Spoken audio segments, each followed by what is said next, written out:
Hi team, very good morning. Gokul Selva director. Lila so நான் இப்போ வந்து agri product use பண்ணி நல்ல ஒரு ரிசல்ட் வந்து எடுத்துகிட்ருக்கேன். ஸோ இது என்ன செடின்னு பார்த்தோன்னா தர்பூசணி. ஸோ நல்லா வந்து ஒரு நல்ல சூப்பரான ஒரு ஈல்டு கிடச்சிருக்கு. ஸோ இந்த லேண்டில் வந்து நான் கெமிக்கல் உரம் அந்த மாதிரி ப்ராடக்ட்லாம் எதுவுமே வந்து இது வரைக்கும் யூஸ் பண்ணது கிடையாது. ஸோ இப்போ தான் ஃபஸ்ட் டைம் வந்து இந்த நிலத்தில் வந்து நாங்கள் பயிர் வைக்கிறோம். இதில் வந்து நம்ம கெமிக்கல் உரம் அந்த மாதிரி உரம்லாம் எதுவுமே நாங்கள் யூஸ் பண்ணதே கிடையாது. ஃபஸ்ட் டைம் இப்போ தான் வந்து ஸோ ஜஸ்ட்டு பயிர் வச்சு பார்க்கலான்னு சொல்லிவிட்டு இப்போ தான் பயிர் வச்சோம்.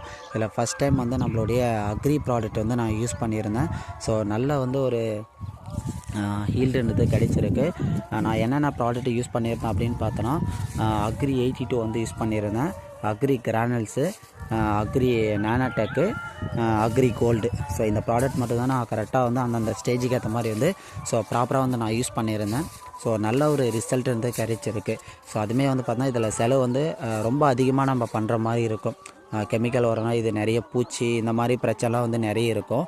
அதாவது நம்ம கெமிக்கல் உரம் யூஸ் பண்ணுற மாதிரி இருந்தால் ஸோ நார்மலாகவே இந்த செடிக்கு வந்து நிறைய நம்ம செலவு பண்ணுற மாதிரி இருக்கும். பட் ஆனால் நம்மளுடைய அக்ரி ப்ராடக்ட் வந்து பார்த்தா நல்ல ஒரு க்ரோத்துன்றது நம்மளுக்கு கொடுத்துருக்கு. ஸோ செலவுன்றது பெருசாக நம்மளுக்கு இல்லை. ஏன்னா நம்மளுக்கு வந்து ஒரு செடிக்கு வந்து ஒரு நோய் இருக்குன்னா நம்மளுடைய அக்ரி ப்ராடக்ட் கொடுக்கும் போதே அதை வந்து சரி பண்ணி கொடுத்துரும்.